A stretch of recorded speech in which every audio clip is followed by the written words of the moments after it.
edition of What's the Word in association with Ladbrokes. Slightly slimmed down panel this week. Got David Jennings from the Racing Post and Shane Mann as well here from our sponsors Ladbrokes. How are you guys? Good, Tom. How are you? Yeah, not too bad. Not too bad. We're looking forward to proper start of the flat season now. Classic's imminent, but it'd be remiss of us not to sort of look back on the jump season that was. I mean, just the way it worked itself out, and the incredible week last week at Punchestown. Anything in particular just sort of stood out to you there? I suppose my moment of the National Hunt season was let down at Punchestown because it would have been Sam Crow winning the Ballymore, because I was part of the fan club from the very start, and was people. Oh, you had his early stuff, didn't you? Yeah, I had his early stuff. I remember him in Crash, and I was just so looking forward to him at Cheltenham. And there's so many people doubting him, and when he went out and did it at the highest level, and I said, this is a horse for the ages. And then obviously he let the side down at Punchestown when he fell, something I never thought he'd do. But I just thought when he won the Ballymore, that was the biggest kick I got all season. I got a real rush of energy and adrenaline. I just loved that moment. Yeah, he's a fantastic horse as well, isn't it? Probably the fall has probably ruined next season a little bit though, because you're like, oh, he's probably going novice chasing now. He's definitely not going to go for champion hurdle, you'd think. Yeah, I hope he goes for the champion hurdle though. Yeah, he won't though. Unlikely, is it, I think. Shane, what about you? Faheen, I think. Coming back last week and winning the Ladbrokes Champion Stayers at Punchestown, considering what went on for the duration of the season. I mean, coming back in the Morgiana, blowing away his rivals early on, and then obviously pulling up at Leopardstown, a massive shock. Then running Super Sunday close, but still didn't think it was the real Faheen of old. And then stepping up to 3 miles for the first time since his novice days, I think, and absolutely dismantling the field from start to finish, and a fantastic ride as well from David Mullins. And looks like the old spark is still there, I think, for next season, possibly over fences as well. Who knows? I don't think it's one over fences, is he? No, well, maybe he might, but I doubt it. Here. Well, if he doesn't, I mean, Willie Mullins is a fantastic lineup for the Champion Stayers next season with Penhill as well. So yeah. He gave Penhill some beating though for the back of the second last, didn't he? Did, yeah. It was a hell of a performance. Like, in fairness to Shane, I'm letting my heart rule there because I'm such a Sam Crow fan, but probably Faheen winning that race. Maybe Faheen's win in the Morgiana and his win back last week at Punchestown, they were probably the two highlights because he obliterated proper Grade 1 fields. So yeah, it's quality. Looking forward to the flat season. Before we mention the flat, I mean, don't get too upset. We're going to look for a couple of non-horse racing tips for the summer. Obviously, you're known to write an occasional tip over the course of the summer. We'll start with you though, Shane. We'll start with you. Big summer ahead, Tom, with the World Cup, of course, starting in next month. Romelu Lukaku, 20-1 with Ladbrokes currently for the tournament top goal scorer. They have Panama in their group as well, and I think he can rack up a lot of goals in that group. As well, too. He's seen him get 8 against Panama, and that could win it for him. Yeah, 20-1 is potentially overpriced. Okie doke. What about nice. you? Yeah, I've gone for top scorer as well, but it's in the All Ireland Football Championship. Oh, okay. I've been known to do a bit of GA tipping in my spare time, but You're actually okay at it. Yeah, I'm okay. Yeah, better than racing at the moment. I didn't say that. Cillian O'Connor is 7-2 with most firms to be the championship's top scorer, and it's worth noting that he's been top scorer for 4 of the last 5 seasons, including last season. Now, last season, obviously, he got so many games because Mayo's passage to the All-Ireland final was just mental because they drew every game. But he got 366 last year. In 2015, he got 334. 2014, he got 536. In 2013, he was top scorer as well. So Dean Rock has only won 1 of the last 5. And Cillian O'Connor has won the other 4. Now, the format this year is obviously different, but that's been reflected in the prices a bit too much, I think. And Mayo are going to get to the Super 8s as well. So I think the difference between Dean Rock and Cillian O'Connor is far too big, and I think 7-2 Cillian O'Connor, I think that's a great price. I don't think it'll last. Okay, let's move on to the flat race action then. Of course, looking forward to Newmarket. Before we get on to the 2,000, the 1,000 guineas, and indeed the Kentucky Derby. I mean, it's an incredible treble potentially been lined up by Aidan O'Brien. But we'll start with the Palace House Stakes. Shane, assume Havana Grey here tops the market. Yeah, Havana Grey currently, Tom, 5-2 favourite, 9-2 Maps Cross, 5-1 Alpha Delfini, 7-1 in Corridor, 15-2 Jamira Bridge, 9-1 Judicial, 11-1 both Mears and Ornate, and 25-1 Equimu. Can you see past Havana Grey here? I can't, and I wanted to, but Havana Grey, like the form of its Molecomb win in Goodwood has worked out really well, obviously, with Invincible Army. Invincible Army winning the Ascot during the week. And Invincible Army, I thought, looked really good. Like, I thought he looked like a Commonwealth Cup winner. Havana Grey beat him quite convincingly last season at Goodwood. He's rated 113. He's £8 clear in official ratings. I suppose you're getting that price because it's his first run of the season, and you're taking a lot on chance that he's fit enough to do himself justice. But I think if he runs to within maybe £6 of his best, I think he'll win this. Yeah, I think Mabs Cross might worry him a little bit, but again, just that She picked up for $3,000 for when it was a yearly. And Unbelievable, winning machine. Here they go again, and she was very lucky. Why can we never find one like that for $3,000? Turned out she could be the next Mecca's Angel, perhaps, from Michael Dodds. Anyway, I kind of like her, but she's gone a bit short now. She's around 92. Yeah, 92, Tom. Jamira Bridge comes into it for me for Robert Cowell, only having a second start for Robert Cowell as well. Jim Crowley back on board as well, 15-2 currently in the betting. One essential key factor here has race fitness on its side as well, which will be crucial this weekend at Newmarket. Only beaten 3 parts of a length as well behind at Kempton last day, behind a moment of madness as well, and was actually ahead of Tomley on that occasion. He was rated 104. I mean, it has to step up again to be competitive here, but 15-2 for me, that'll do for Robert Cowell's charge. On the Jockey Club Stakes, I assume Defoe is long odds on favourite here. Yeah, long odds on about Defoe. Currently 4-9 in the betting. Count Octave 6-1, Khalidi 9-1, Master of the World, and Red Verdant 10. It's just the 5 of them.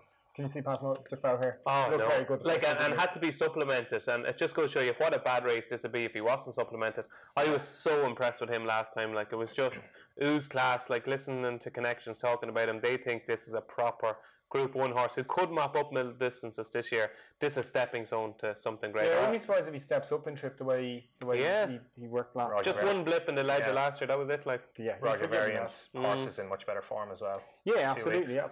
Let's move on to the big race of the day on Saturday then. It is the Kipco 2000 Guineas due off at 3:35. Aidan O'Brien, we're looking for his 9th winner in the race. He's got the one more favourite here, looking to do the double as well for the 2nd year in a row. Anyway, let's get some prices, Shane. Gustav Klimt currently 15-8, Alarcam 4-1, 5-1, then Massar 5-1 from 6s in the last hour or so, Saxon Warrior, Expert Eye 9-1, 14-1, Roaring Line, James Garfield, who I think is a massive price here, 20-1, and 33's bar. Shares renewal. Yeah, you just mentioned James Garfield there, but surely you're not going to desert Gustav Klimt now, are you? After tipping it a couple of weeks ago. I don't. James Garfield looks way overpriced for me. I mean, you mentioned Invincible Army. I mean, he was ahead of Invincible Army last year over 6 furlongs. He's now, I think, 8-1 with Labrooks for the Commonwealth Cup at Royal Ascot. I mean, beat Expert Eye the last day, and I'll beat Expert Eye. It's hard to really gauge that form because that comes with an asterisk beside it, I think. But anyway, 20-1 could be well overpriced considering what he's done. And Frankie Dettori up as well. Of course, he was meant to partner. Was it the original one that was taken out during the week? I can't think of his. Yeah, that's the one. And now partners James Garfield is a massive boost for George Scott. So he has no chance now. Absolutely none whatsoever. James Garfield wins the Guineas. I'll throw me hat at it. You had a similar scenario to this, if I do recall, with that was about a horse winning. Yeah. This is about a horse losing. I have so many running for me. And what price is he? 20-1. 20-1, yeah. 1-20 to be right here. Yeah, no, my love. So I can't up. Yeah, I just don't think he's good enough. I think Expert Eye was so keen in the early couple of stages in the Greenham, and I just think he's a horse that'll finish somewhere between 4th and 7th. That'll be my tip in that race. If I could back him to finish between 4th and 7th, I'd be happy. That's fair enough. Who will win then, Dave? Again, it's very boring. I think Gustav Klimt will win. I know it's interesting that Aidan O'Brien's all his Guineas winners have been first time out, but the key thing here is that the Guineas trial at Leopardstown was moved from a mile back down to 7 furlongs this season. I interviewed Aidan. He was very happy about just before Cheltenham, and it was during the whole interview we're talking about Anna and different things. He was most enthusiastic about the fact that this race has been moved back to 7 because it's a perfect stepping stone for the Guineas, and the fact that Gustav Klimt was the horse that he aimed at the race this year. And I just think, like, given his action and the fact that he was able to win that trial convincingly in the end, he won by a length and 3/4. I just think he's going to improve so much for better ground, and I think I don't think it's a vintage Guineas. The fact that Massara is such a short price, like, I think Massara is vulnerable. I think Gustav Klimt deserves to be favourite. On board as well. Yeah, Shamey's on board. Donnacha is on board. They're talking up Saxon Warrior, and he's saying he's never seen a horse grow like him during the winter, and that he's a monster. Negative at this stage of the season. You think so? Well, just the way he would naturally need more time to get him fit. If he's grown that much. I think for kind of natural pace, I think Gustav Klimt has that natural instant acceleration that you're going to need in the dip.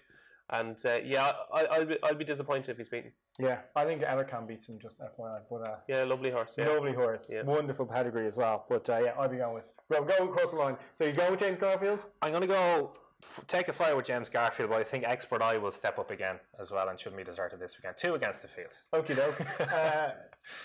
Gustav Klimt. Gustav Klimt, and I'm definitely with Ellercam. 11:46 on Saturday night could be a massive moment of history for the king of history makers at this stage, Aidan O'Brien. How do you bet with Mendelssohn, the Kentucky Derby, Shane? 7-2 Tom at the moment, Mendelssohn. 4-1 then Justify, Audible 6-1, 8-1, Magnum Moon 10-1, Good Magic, Baltimore 11s, Hofburg 16s is 20 spar, and he's stall 14, Mendelssohn. Yeah, that draw, I mean, the draw in the middle, Bob Baffert said during the week that 16 was ideal, so 14 shouldn't be too bad. It looks like this horse, since the hammer came down in him at Keeneland, that this is the race for him, doesn't it? Yeah, and he's progressing so quickly. Like he's that performance. You can say what he beat wasn't up to much, but that performance in Maidan was astonishing. Like it was one of them moments where it's almost surreal watching the race. And he obviously, he should handle the track perfectly well. He's been trained for the race, and I still think it's a big thing that Ryan is going over to ride him and missing the Guineas. Like it would take something special for Ryan to miss Newmarket, and. Yeah, I loved his performance last day. The problem is I don't have a clue about the opposition, so really I'm talking through my arse here. Justify has gone off long odds on in his first 3 starts, including 1-20 in the second start, so it's hard to really know. Where did he run last time?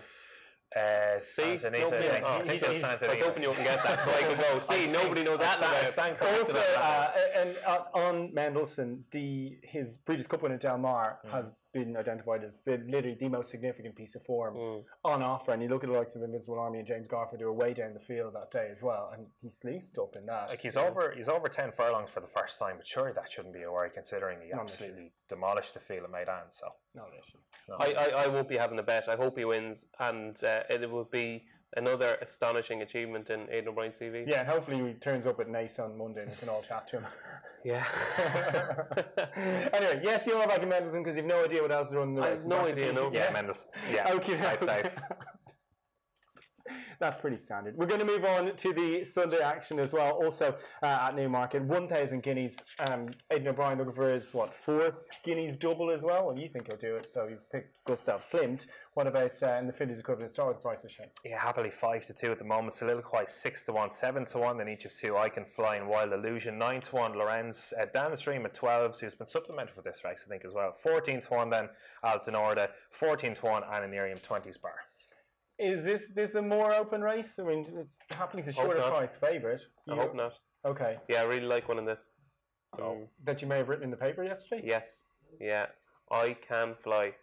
Yeah. I cannot wait to see I Can Fly again. I think she could be special, and it's she really was third behind Hugh Steff in the trial. Yeah, exactly. Yeah, a very similar profile to Winter, who was obviously beaten in that trial as well. Last year went on to win the Guineas. I think I just loved the run the last day because it was a typical Aidan O'Brien first time out as a 3-year-old. This was school. This was not going out and working. This was getting your education, learning what it's all about. Oh, this is what I have to do now. I would imagine that I Can Fly will make such a progression from first to second start at 3. They think the world of her down there. They really do. And 7-1, like I can't believe it's still 7-1. I think she should be a good deal shorter.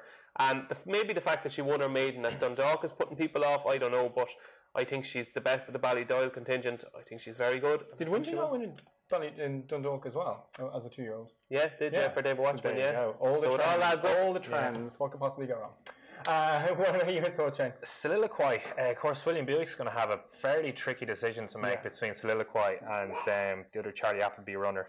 To ride or not to ride? Wild Illusion. That's the question. Soliloquy by Dabawi has the race fitness edge as well. Yeah. And, course winner last minute in the Nell Gwyn. And Charlie Appleby's horses the last few weeks, 42% strike rate. Absolutely in cracking form. Mark of 1-9 is one and good to soft. Ground shouldn't be an issue. And currently 6-1. Hopefully we'll be Buick partners that one, and that'll do for me. Yeah, be a dramatic selection. Right, so you are with... Oh, I Can Fly. Oh, I Can Fly. Soliloquy. I think I'd like to see Liquid Amber have a bit of a streak. She'll only get into her place. She won't win. But she was impressive now. Yeah. Yeah. I don't think she'll win, but I think I don't think she can fly, but she has a chance. Right. It's gone all poetic here at the end. Right, we're going to move on to our best bets of the weekend. Reminder, of course, Ladbrokes Go. Best odds guaranteed on multiples and all UK and Irish racing in shops from 12 to 2 every day. So best bet of the weekend, to give us a multiple as well. Okay, best bet of the weekend is I Can Fly in the 1,000 guineas, and 2 more for you in the 4:45 at Newmarket on Saturday, the Havana Gold Newmarket Stakes. It's a listed race. Key Victory. I was I was really impressed with that performance last year in Newmarket. Hasn't been seen since. William Buick rides for Godolphin, and I think key victory could be quite good. And I'll also give Gustav Klimt in the 2,000 guineas. Very good. Shane. Best bet of the weekend, Tom Mendelsohn. Hopefully have him back to 25-1 anti-post for the 2 minutes race. He even back him before he was born. He won at Dundalk a few months back, and Aidan said that night that was going to be the target. The Kentucky Derby. I actually forgot that he was running at Maidan, but you have my number. I do. Might meet you for a pint over the weekend if you want.